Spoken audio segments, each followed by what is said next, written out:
Today, you're going to learn about all 10 childhood traumas. What? Welcome to the Joyous Expansion Podcast. I'm your host, Brett Dupree, scouring the globe to bring you stories of courage, passion, and resilience. If I could sum up this podcast into one word, I would use empathy. Now let's get inspired. Welcome to the Joyous Expansion Podcast. I am once again your host, Brett Dupree. Today we have an interesting talk about childhood trauma with interview with Riana Milne. Or is it Milne? I should ask how to pronounce people's names. Well, now as part of the interview where I, Brett Dupree, your Joyous Expansion life coach and podcast host, talks about his life, because if I can't be vulnerable, how can I ask my guests to be? This week I had an interview with one Debbie Dixon. Yes, these interviews are pre-recorded, and then in the future you will listen to them. Right now I'm in the past talking about an interview that I had this week. The interesting part about this interview is a few years ago, I believe I talked about this on my podcast before, but I came up with my red, yellow, and green elation engine, and I did my first workshop on it. And I kind of got stuck after somebody gave me a bad review, and that caused me to fall within myself. Plus, I was also going through some unemployment at the time. That was when, if you've been paying attention to my podcast and listened to it, I was in a decently dark place of just feeling like a failure. And honestly, that was almost kind of like a lifeline, hoping that something would work. Just wanted something to make a profit. And to get that email the way it did just hit me harder than I thought. I didn't recognize what I was going through at the time. Actually, it made sense. I was listening to another podcast on the Cracked podcast, and they're talking about how the modern day work infrastructure, the way we work today, without that feeling of security, even the illusion of security for a paycheck, is actually almost akin to torture. And it's one of the reasons why the suicide rates have gone up so much in America, even though our economy is booming for the top 10 or so percent. For the bottom 90 or so percent, the economy is tougher than ever, and almost all of us are disposable who are trying to work. And at any moment in time, the company can let you go, and it's more and more happening where companies are looking for flexibility while people need stability. And during that time, I was unemployed for a while. That's when I got laid off from this job that I was actually finally feeling secure for the first time in my life. And then I noticed that while looking back, how that affected me, because when it comes to the normal, what I guess people in my line of work like to call that the muggle world, or basically normal life, which honestly is my comfort zone. To be honest, I don't feel like an entrepreneur. I just do this because I love it, and I love the podcast, and I love helping people, and I love personal development. I just love it. If I can get a corporate job doing that, it'd be so amazing, but unfortunately, I haven't been able to find that. The thing I'm talking about, though, is the fact that I never felt secure in my life when it comes to a job. I was always a contractor with the knowledge that I live in an at-will state, which means any time they can fire me. But I always knew my job had an end point, and after that, it was searching for a job again, going the up and downs of the economy, depending on whether or not I can find a job. And finding a job is one of my least favorite things to do. I hate interviewing. I hate the entire process. It is terrible. So I allowed myself to feel secure for the first time, and I was working for this company called Corbis. For you don't know, Corbis was a company that did... It's like Getty Images. It did digital marketing, digital media, and bought and sold rights to certain photos. They owned a lot of it. But the reality is about that company is that in its 25 years, it never actually made a profit. It had one profitable quarter, but they did some accounting magic to have it. And the reason why they could last 25 years without making a profit is owned by Bill Gates. Basically speaking, it was Bill Gates' train set. Pretty much. It was his hobby. It was just something he owned. In the set, I actually was in a room. The 25th anniversary, I was in a room with Bill Gates. And it was just interesting sitting in a room with somebody with 300 or so other people with the knowledge that this guy could give us all $1 million, and it means nothing to him. Like, it wouldn't even dent his lifestyle in the slightest. And it's just weird being around just someone that wealthy. I don't understand. It just boggles my mind. But in this sense, where I was working there, I was getting to the point where I was about to take up a leadership position, really step up, and I was ready. And it took a year for me to finally do this, and I finally felt secure for the first time in my life. And then he sold it to Getty, and I was laid off. I didn't recognize how much that hurt. That was traumatic. That I really needed help at that point in time. And if you are in the United States, we do not have a good support structure for that situation. That was emotionally draining and emotionally difficult. So I say all that because it's setting up for the part with Debbie, which I'm probably not going to talk. She'll have to listen to this one. But basically speaking, during that time, I got that bad review. There were 7 people at the workshop, and one person at least told me they enjoyed it. 2 people loved it. 2 people seemed indifferent. That one person really hated it. And I always thought Debbie disliked the workshop. She disliked the speech. I thought she got nothing out of it because she just left. She just left afterwards. And when I emailed her later asking for some feedback and stuff, and I never heard from her. So all this time I thought she didn't like it, especially since the person who did give me a bad review was nice enough to say nobody got any value from it, which, and she got mad because I charged $10. And one of my friends, to cheer me up, told me this story of this guy who taught a workshop, and he said the way people are, he charges $200 for that workshop, and people are listening to his every word. He charges $50, and people have questions, and then if you charge $20, people want their money back. The amount of money you charge is who you attract in a way. And so I think I thought about that a lot, but all this time I thought she didn't like it because I projected that upon her. And she told me that she was impressed by, at least she didn't say she liked the workshop or whatever taught, but she was impressed with the way I presented it and the fact that I was able to present it so smoothly and I look so natural up there. So she got some value from it. All these years, I thought she got none at all. And it was somebody who I really wanted on my podcast, mostly because I just want to learn about them. They're just, a lot of times when I go to local events, I'll see flyers for her events. And I never actually showed up to any because just for various reasons. But it's really cool to actually have her on there. But the thing I'm talking about is the perception, the story that we create in our mind, where we let other people ruin our day, yuck our yum, if you will. And I'm talking about what it means to be human.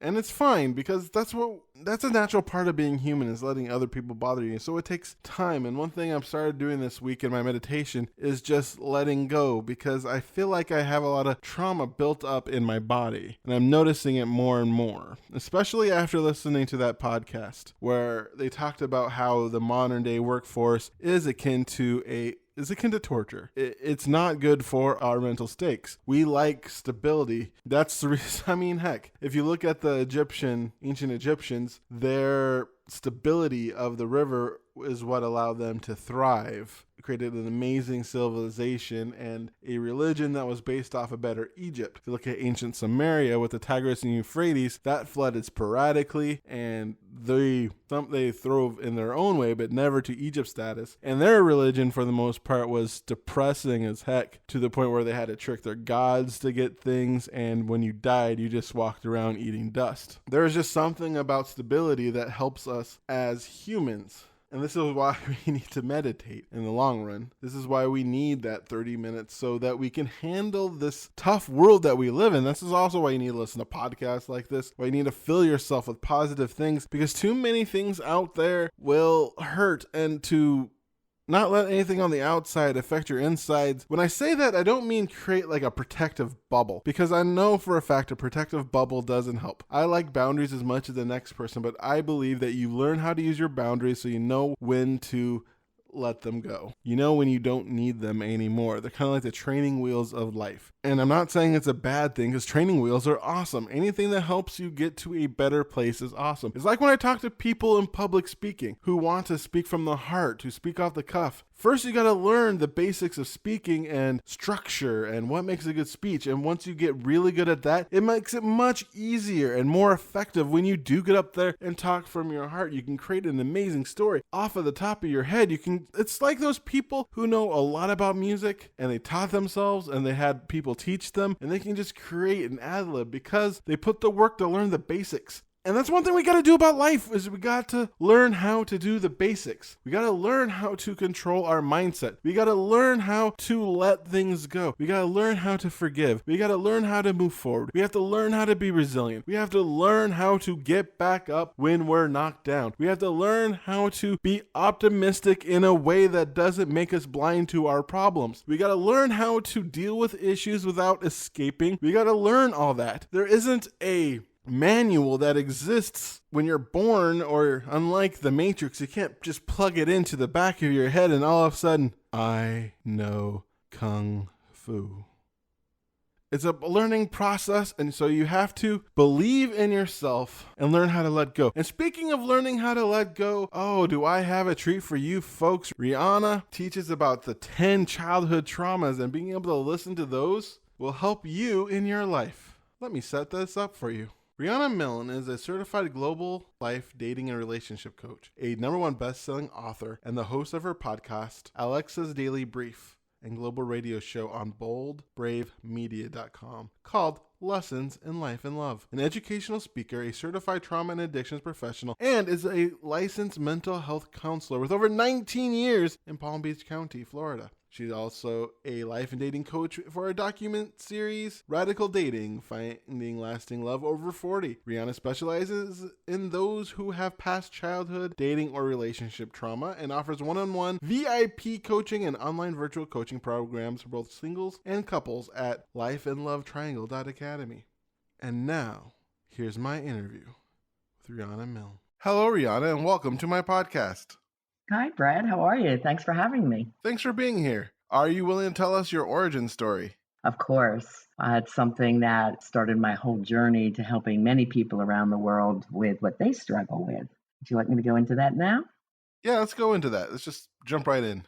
Okay. Well, I've been a psychotherapist now, total 19 years in private practice. Around 2000 and, it was 11/11/11. I married the love of my life, and everyone called us the it couple of Atlantic City. We were really happy. Our kids were happy. Everything was going great in my life. I loved my work. I loved my relationship, my family. And then suddenly my world was just destroyed. I discovered that my ex had a secret life. His world exploded. He was a principal at a school and he was immediately fired. Me being a marriage and family therapist, and also I'm an interfaith minister, it was really something that wreaked havoc not only in my personal life, but also in my business life. Strangely enough, we were introduced by the superintendent of the school. It became a huge scandal. My heart was broken and I said, what would make you ruin everything? We had everything that you could dream of, the ideal life. He goes, I don't know what's wrong with me. I sabotage and ruin everything I love. And I said, well, I'm going to figure that out. And I started my own research, not only to help him, but that would have helped my own healing and help the forgiveness process. I call that Dr. Jekyll and Mr. Hyde personality type. If you know the movie or the play, Dr. Jekyll was this amazing, charismatic man, very handsome, wealthy, a doctor. Everybody loved him in the community. And at night, Mr. Hyde, his hidden personality type, would come out and rape and ravish and kill women. It was like two different people, totally. And we could also call that splitting of the personality. And that's what my ex had. And after all my research, it came down to he had severe childhood trauma, which helped me to understand. And then my next part of that question was, what was in me that made me attract this type of person, and why did I not see it? Being a psychotherapist with a triple master's, summa cum laude, I'm a smart lady, so why me? Why did I not see it? This was what started my journey, and when I got all these answers, this is when I developed my childhood trauma checklist to help myself and my clients. And as soon as I saw it, they're like, oh my gosh, this makes so much sense of why they were struggling, and particularly exactly what they were struggling with. So this is why I made helping those with past childhood or love trauma my specialist as a global life and love coach. I no longer do the therapy in private practice anymore. Instead, I'm just coaching globally now. That's the original story. So it sounds like you're saying that something within you that attracted to a man with those issues? Well, here's the facts. The Kaiser Permanente group out of San Diego did the correlation between childhood trauma and people with later health issues. They did not correlate it to love relationships. That's where my end picked up. But they have found 90% of people, 9 out of 10, struggle in life and love with 1 to 3 of the 10 childhood traumas. So, not just me, most of us have something in us from our past that is keeping us stuck in our present, either in life or love. And it can cause ongoing anxiety, fear based or negative thinking. In business, it comes out, you're afraid to take on the next challenge, or you stay in a job you hate, but you just feel like you have no out, but there's always an out, right? You just don't have that courage to step up and take the next step. So this is identified in many, many people. And this is why the gates just crashed open when I identified this. It's like, okay, well, things happened to me that attracted this type of person to me as a later adult, you see. Yes, there were some childhood traumas. As I go through the 10 traumas, I can tell you which ones apply to me. That would make sense that way. So I'm actually curious, what got you into becoming a psychotherapist in the first place? Actually, when my friend Michael, we were both 16, he was my buddy. He lived down the street in the course of cornfield for me. My best childhood friend was unfortunately killed by a drunk driver. And I promised Michael that in some way I would give back to help the world in his name. And because it was a drunk driver, I said, well, I'll become a counselor. And then I became a drug and alcohol certified licensed counselor. I always loved children. So I also worked in the schools from grades kindergarten all the way through college as a SAC counselor. And then at another time, I worked in Atlanticare, which is a hospital-based group working in the child and adolescent unit. So doing all these different jobs, plus having my own practice, I worked with a lot of people of trauma. So that's how the trauma piece kept coming up for me. And it was kind of like the message from the universe. This is what I'm supposed to be helping and healing with. But I always wanted to be a counselor since I was young. It's funny, I was struggling with some bullying in 8th and 9th grade. I asked my mom if I could go to a counselor. She goes, no one in this family will ever go to a counselor. Because back then, being that I'm part of the baby boomer generation, it was, quote, shameful. And I said, well, then I'll grow up and become one. And that was the start of wanting to get answers when I was sad or hurting and needed help. And today, thank God, it's very well accepted, especially the coaching field where we specify in a certain niche to really help people, really target into what is going on for them. Everyone that now comes to me also has experienced childhood or love trauma, and they know that I get it. I've been through what they've been through, or going through, or they just came out of a very toxic, abusive marriage. I have a lot of people come after being abused emotionally in marriages for many years. Finally are out and they're scared to death to go out there and date. So they recognize themselves in that as well, that they've had love trauma.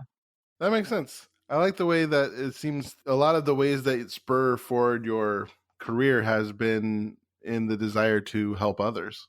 Always, always. I would love psychology since I was a kid. Now, I also modeled for 33 years, and I started that at age 12. So I was reading Teen Magazine and Psychology Today at the same time. So I always had, and I was always writing. I had these little mini journals in school, and people were like, can I read what you wrote? Wow, that's so motivational. And that's really helpful. Or I feel the same way sometimes. So I was writing poetry, and I entered my poetry in poetry magazines as a teenager. And I actually won the Who's Who's Award of American high school English students, which is only given to one student in each grade as a senior. It's funny, I remember going home all excited and telling my mom, they don't tell you how you get it. People nominate you. She goes, well, why would you get it? I said, well, Mom, I've had poems published. So it was also a childhood dream of mine to be a writer. And I've written now 7 books. I'm working on my 8th book about trauma. And my 2 books, Live and Love Beyond Your Dreams, are now in Barnes & Noble stores and sold on Amazon. And Love went to #1 in couples therapy and women in spirituality. That's another childhood dream that I was able to manifest being an author. Oh, congratulations. Thanks. If someone was interested in being an author, how do you get started writing? Well, my dad taught me a lesson very early on. He says, hun, if you have the 5 Ds, you can do anything. And that was really my driving force all the way along my life. Since then, though, I've added 2 more Ds. So I'll tell you the 7 Ds. The first one is decide. Decide exactly what you want in your life. Once that decision is made in your heart, in your soul, you don't really go backwards. You go forward, and then the next one, the 5 Ds, were dedication, determination, desire, devotion in a spiritual way, and dare to dream. And then the last D I added was drive, because when the going gets tough, you still need drive to keep pushing through what we call the grind or the hard part.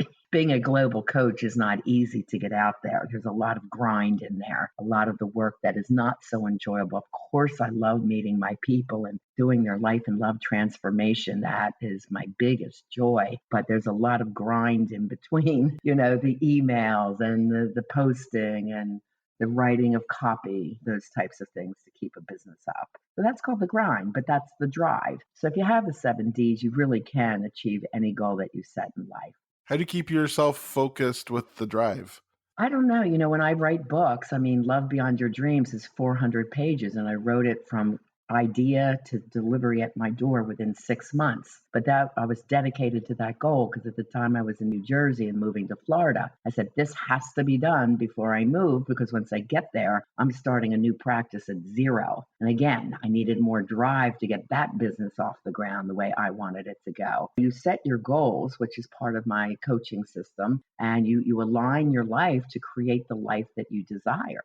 Right? Goal setting, it's working the Ds, being determined, waking up with 3 goals a day to make sure you're going to do. Like the first thing, I woke up, Brett, I have to send in my outro. Maybe I didn't write that clearly enough. So Brett, you were the first of the 3 goals today to make sure that was done for you. But there's always up to purpose. What do I need to get done today? And then that even means for play. Okay, I'm going to get up, I'm going to the beach early because the rain's coming in. Then later, I'm going to go out and meet my friends. You just live a life of intention. It's conscious awareness. You are always consciously aware of what you're doing, where you're going, how you're going to do it.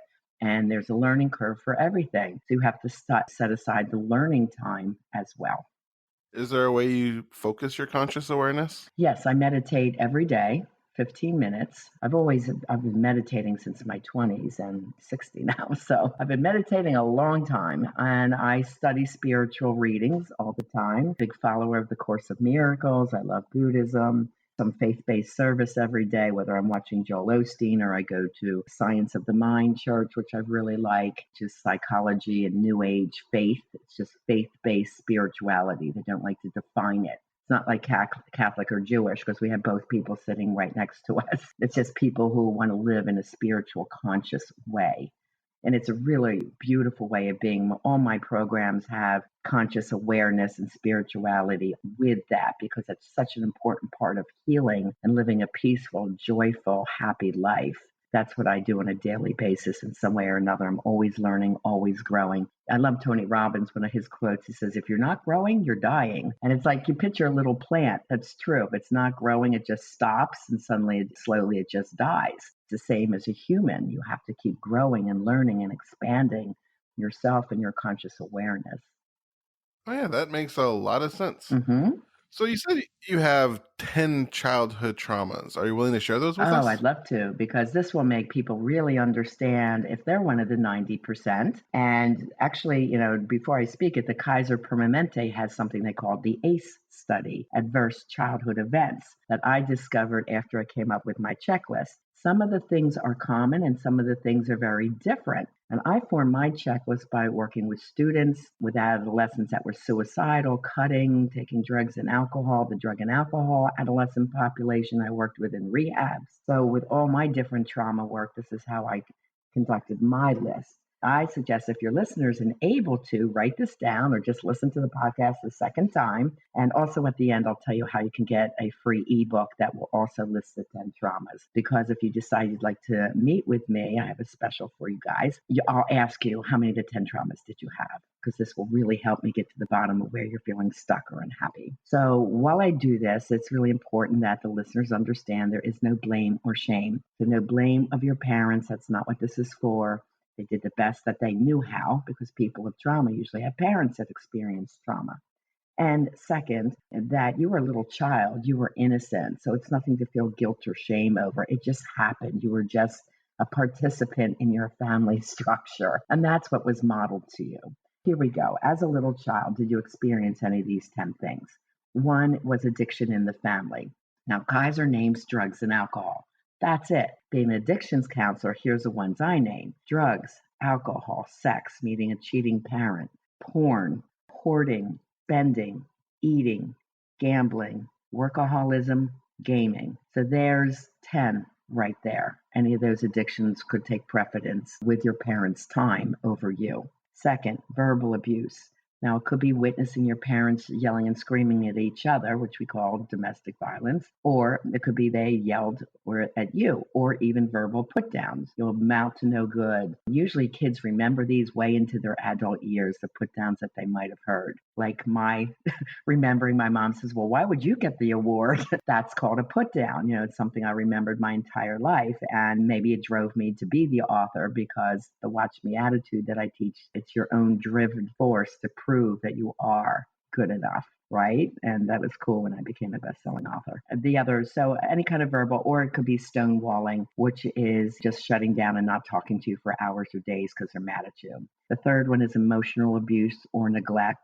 They even say kids that came home alone while mom was working 9 to 5 in a single home, that was a form of neglect and tends to raise a very anxious child. Next one, physical abuse like beatings, rape, or molestation. And that could have occurred inside or outside of the home. We all know what that is. Next one is abandonment. And I describe two types of abandonment. There's fault and no fault. So a no fault abandonment would be if a parent happens to die early, if they have to go off and serve at war, or like in my case, my father was gone most of the time because he worked outside of the home and traveled, and we didn't know where he was. Well, at the time, he couldn't tell us. You see, my dad was like James Bond. He was FBI and CIA, and we didn't know where he was. And I remember as a little kid asking, when's daddy coming home? Because he was the loving, kind one. I was really daddy's little girl, which also led into one of my other traumas. So he was absent most of the time, but that's how he supported the family. So it's no fault. That was around his work. A fault abandonment is if the parent's never active in your life, if they divorce and then they don't see you, or they promise to see you and blow you off, or they're consistently late, or you are at the house and they just don't pay attention to you. They're more interested in the football game with a new girlfriend.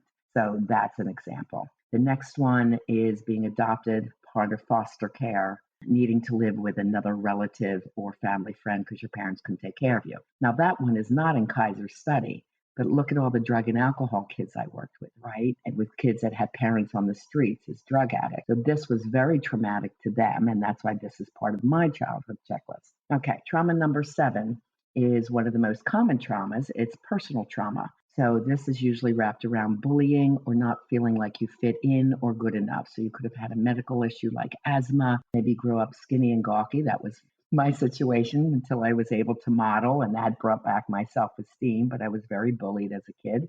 Or you could have been an overweight child, just not fitting in some way. You weren't part of the popular crowd.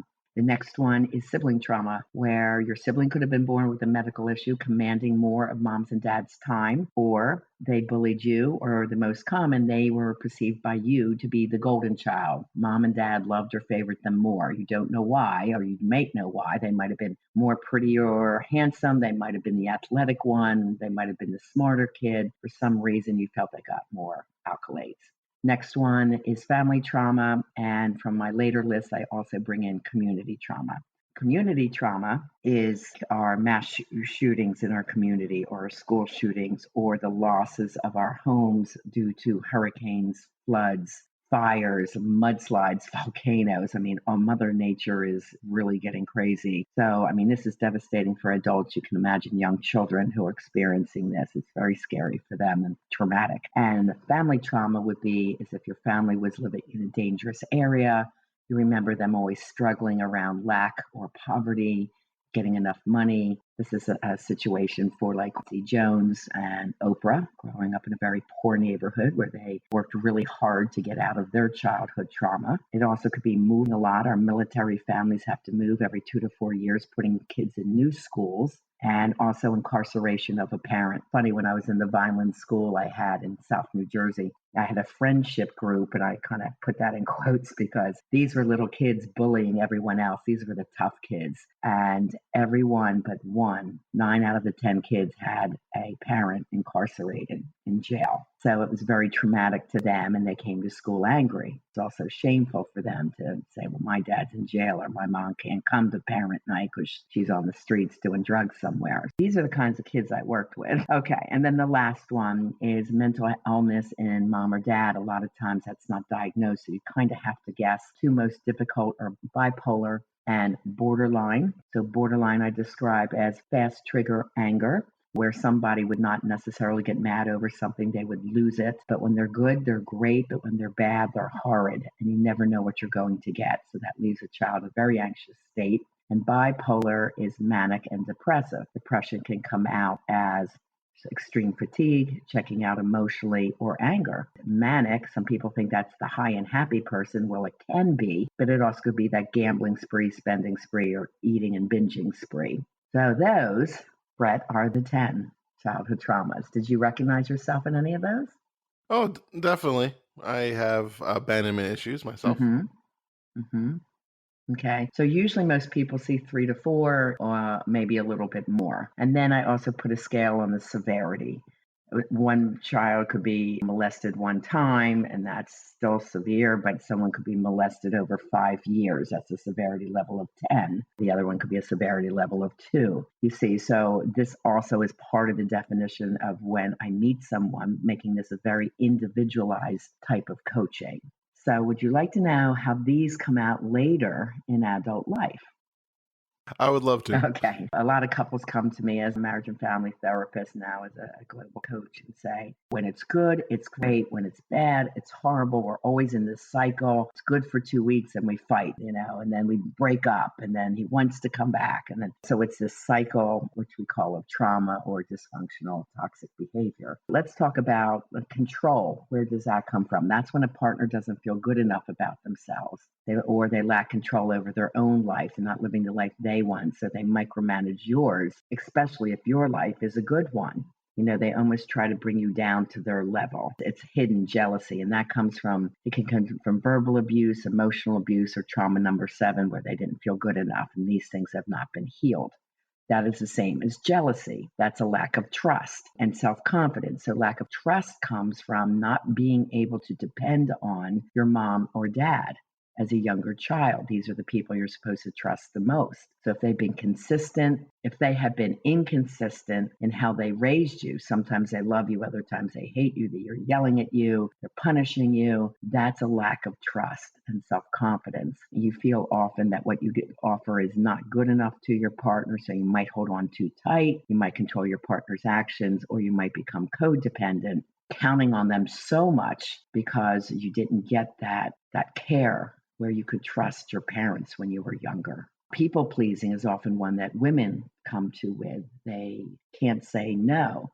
They overdo for others. Then they come and they feel very angry. Usually I hear a comment, well, I love them so much. I'm always doing this, this, and this for my husband and my kids, but they don't do anything for me. So they're overdoing and really blurring the boundaries, but this is what they used to. This could be a little girl that grew up with an alcoholic mom who people pleased her to death so she wouldn't be yelled at. So she did for her siblings and got them up and got them dressed and packed their lunches and got them to the school bus, overdoing as a child to make sure that difficult mom was pleased. Does that make sense? Yeah, that makes sense. So if you had abandonment issues when you're young, this could lead to clinginess in your relationship, codependency, anxiety when your partner's gone for a period of time, or reaching out to seek attention from others of the opposite sex, even if you're in a relationship. Sometimes it also adds to wanting your partner to be perfect because you had this ideal image of what a mom should be. And if your partner isn't that perfect partner, that perfect woman, or mom to your kids, or woman to you in a sexual way, then you may seek out attention from others. Anger, yelling and acting out, shutting down, that becomes a way of being, which we call normalizing your past. And it's not normal for someone that came from a peaceful home. So if you're used to handling problems with yelling and acting out or anger or shutting down, which we call passive aggressive, when you're afraid or you don't get your way, this is a very toxic behavioral pattern that we need to break for you. So there's like 24 combinations, Brett, but that's just a few samples. That makes sense. In most of my relationships, I tend to, at least in the past, push people away because I just didn't want to. Every time I came close to somebody, that meant eventually that they could hurt me. And there was just a part of me who just would freak out at that point. So that's an underlying trust issue. So you and I were to talk further, that's where I dive really deep and get to what were all the childhood traumas. How did that come up? Where was that lack of trust? But loving and being loved takes risk. So what is happening, the trauma stays stored in your brain and your body cells until you learn certain techniques to get rid of it. And really acting unconsciously, which we call living in the dark side, is what 9 out of 10 people do. That's all they know how to do. Most people do not live with full conscious awareness that they can choose their emotions and have their emotions under control and choose how to think in a more positive way versus a negative way. And this is what I do. It's all mindset work and trauma healing work that I do so that when you love full out and you enjoy that versus worrying about that love. That sounds very interesting and very fulfilling. Do you have a fun success story to share with us? Oh my gosh, I have so many success stories. There's 80 testimonials on my website that you all could read. Okay, one that pops up in my mind, I'll call her April. April was my first client that came to me. One of her testimonials are up anyway. I could say her real name because she allows me to, but I'll just say April. She was my first client that came to me in Florida. Her boyfriend was acting up and she wanted to be engaged and married. She was 31. They'd been together 7 years, but this guy was really a loose cannon. He was alcoholic. He was a gambler. He'd get moody. He would shut down and punish her. Then he would be controlling. And this girl was beautiful and she had the biggest heart. I said, oh my God, April, you deserve someone so amazing. She was really stuck on, well, I've invested this far. I don't want to start over. It's going to take me so long to find somebody new, blah, blah, blah. I said, I can get you where you want to go. But in the meanwhile, you're going to learn to empower yourself to choose if you want this partner or not. What had happened was as she got emotionally healthier, she saw his patterns as being more and more toxic. She did get the engagement ring and her intuition got very keen and she texts me because my clients, my VIPs have text access. She goes, I think he's going out on me. I think he's heading to a strip club. I said, well, get a friend, wait 45 minutes, then go in. She went in, found some girl all over and him kissing all over her, takes the ring. She goes, this is over. And she walks out with full empowerment. She goes, I don't even miss him. I was so ready emotionally to break this toxic cycle. Today, April is married to a very high-powered attorney. They travel the world. She lives like a princess. She has a beautiful baby boy. And she couldn't be happier. So, this is just one of many, many stories I heard from one of my gay clients, Scott, who I was on the Radical Dating Show as his coach. And he had childhood trauma and love trauma. His partner of 8 years was killed right in front of him by a car. It was very hard for him to get out and start over because he really adored his partner and found no one else that could measure up to him, which is survival trauma. And then his mom was a child actor. And she was never home. She was out in the Hollywood party scene. And then when he came out as gay, she goes, oh, no, you will not be gay and embarrass me. So he was never accepted also for his lifestyle choice. So he texted me the other day and goes, hey, Rihanna, I'm married. Last I was able to see him, he lives out in LA close to my daughter, Alexi. And I always try to see him and see how he's doing. And I knew of him and his boyfriend. So I'm like, oh my God, I'm so happy for you. These kinds of stories happen all the time for my clients, and they know what to look for. They know what not to take. It's equally important that you know what to look for, the qualities, and when you're seeing qualities you don't like, no matter how attractive that partner is, how cute they are, they're like, no, thank you. I know what this could end up being, and they walk away from that. It's a very empowering way and confident way to love. Because let's face it, Brett, we didn't get the skills on love relationships anywhere, not even in my master's program. Right? Not in high school, not from our parents. We have to learn it somewhere. Yeah, that makes sense.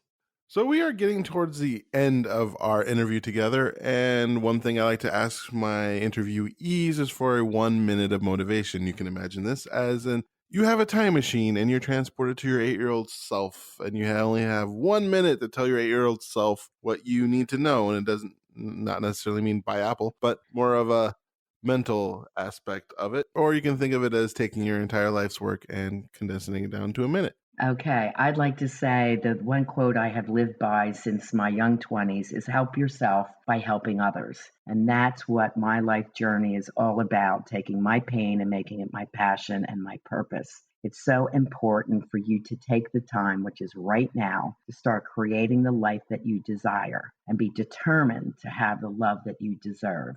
You'd rather be single than settle, than stay in a toxic relationship. There is help out there for you. Be patient with the process and enjoy the journey of life. So no matter what you're doing in your career, love what you do.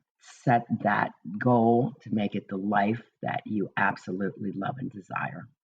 Thank you, Rihanna, for being in my podcast. Listening to the 10 traumas has been very enlightening, and I can see how that would help people understand their problem, giving themselves the awareness that they need, and also something to actually do. When you have no idea what the issue is, there's this just feeling of not knowing. So having something to hang your hat on and just saying, all right, this has been my trauma, this is something to do, just seems to be, it's extremely empowering. So that your ability to find that out and actually help people with that is very inspiring. And so thank you for your service, and thank you for being I awesome. thank you, Brett, for having me on. You are part of helping me share my mission of changing the way the world loves.